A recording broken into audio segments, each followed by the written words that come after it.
प्यारे बच्चों नमस्कार। आज की ऑनलाइन कक्षा में आपका स्वागत है। आज हम अध्ययन करने वाले हैं प्रत्यय, कत्वा, लेप और तुमुन। इन प्रत्ययों का अध्ययन करेंगे आज, इनका प्रयोग कैसे होता है। उससे पहले जिन बच्चों ने अभी तक चैनल को सब्सक्राइब नहीं किया है वे चैनल को सब्सक्राइब कर लें। देखिए, सबसे पहले हम देखते हैं कत्वा प्रत्यय।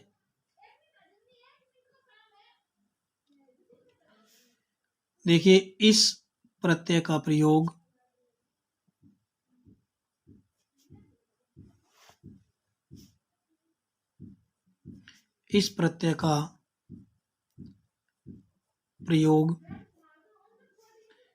करके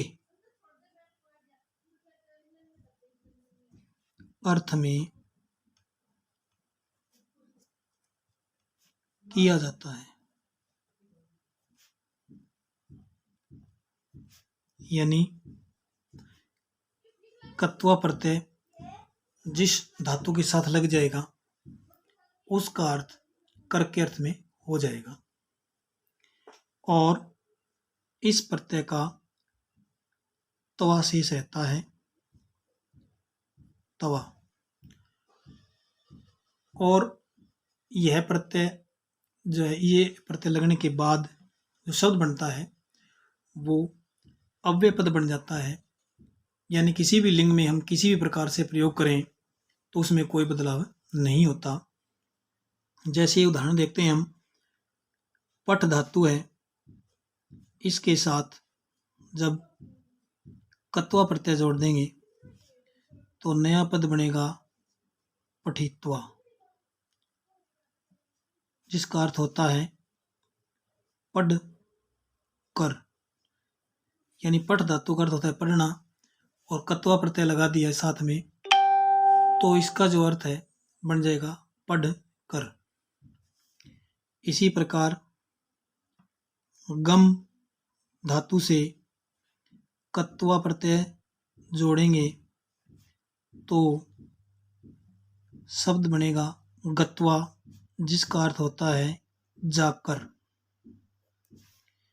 अब खाद धातु है, इसके साथ जब हम कत्वा प्रत्यय जोड़ेंगे तो पद बनेगा खादित्वा, जिसका अर्थ होता है खाकर।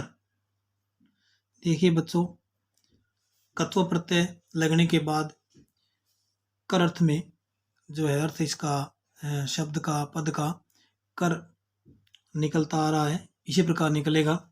जैसे और देखते हैं, हस धातु के साथ जब कत्वा प्रत्यय लगाएंगे तो पद बनेगा हसित्वा, जिसका अर्थ होता है हंसकर। और भी जैसे नम धातु से कत्वा प्रत्यय जोड़ेंगे तो पद बनेगा नत्वा, जिसका अर्थ होता है नमस्कार करके, नमस्कार करके। इस प्रकार से कत्वा प्रत्यय का प्रयोग किया जाता है। इसके बाद हम आगे देखते हैं। आगे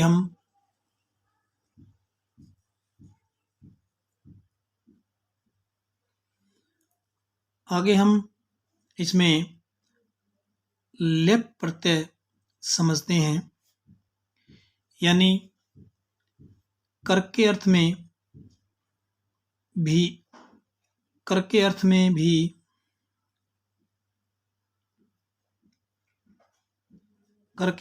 ही लेप प्रत्यय का प्रयोग होता है। यानी लेप प्रत्यय का प्रयोग भी कर के अर्थ में ही होता है। कहाँ होता है? जब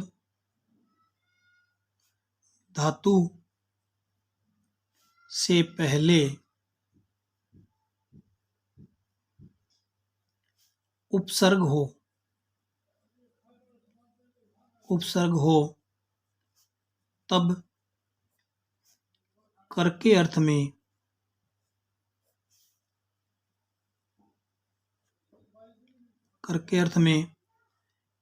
कत्वा प्रत्यय का प्रयोग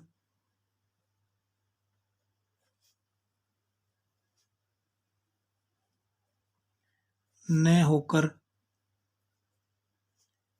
कत्वा के स्थान पर किसका प्रयोग होगा? लेप प्रत्यय का प्रयोग होता है।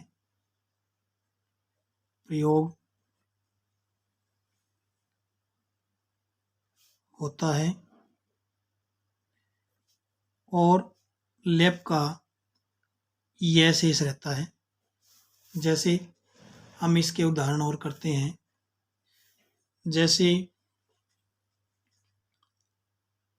आ उपसर्ग के साथ गम धातु है और कर के अर्थ में कत्वा का प्रयोग न होकर किसका करेंगे? हम लेप का करेंगे, जिससे पद बनेगा आगत्य, जिसका अर्थ होता है आकर। यानी कर के अर्थ में इसका प्रयोग हुआ लेकिन इस गम धातु से पहले आ उपसर्ग है, इसलिए यहाँ पर हमने कत्व का प्रयोग न करके किसका किया? लेप का। यदि ये उपसर्ग नहीं होता तब हम यहाँ पर कत्वा का प्रयोग करते, जैसे पहले मैंने बताया था, गम प्लस कत्वा गत्वा। इसी प्रकार से और अन्य उदाहरण हम देखते हैं। आ प्लस दा धातु और कर के अर्थ में लेप, पद बनेगा आदाय, जिसका अर्थ होता है लेकर। इसी प्रकार से अन्य उदाहरण और भी देख सकते हैं हम। उप श्री धातु प्लस लेप प्रत्यय से बनेगा उपसृत्य, पास जाकर। इसी प्रकार से ये सभी ऐसे ही बनते जाएंगे। इसके बाद आगे हम देखते हैं तुमुन प्रत्यय का प्रयोग।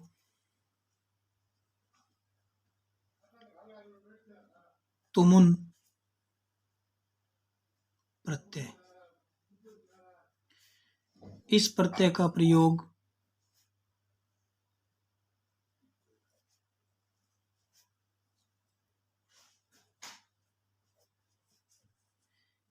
के प्रयोग के लिए अर्थ में होता है। यानी तुमुन प्रत्यय का प्रयोग किस अर्थ में होता है? के लिए। यानी तुमुन प्रत्यय लगने के बाद उस पद का अर्थ के लिए के साथ लगेगा। जैसे और तुमुन का अधिक जगह तुम शेष रहेगा, कहीं कहीं तुम और धूम भी रहता है।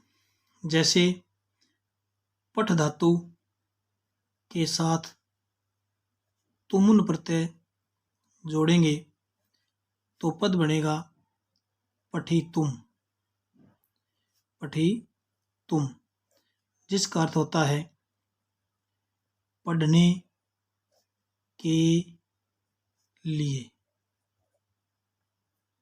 जिसका अर्थ क्या होता है? पढ़ने के लिए।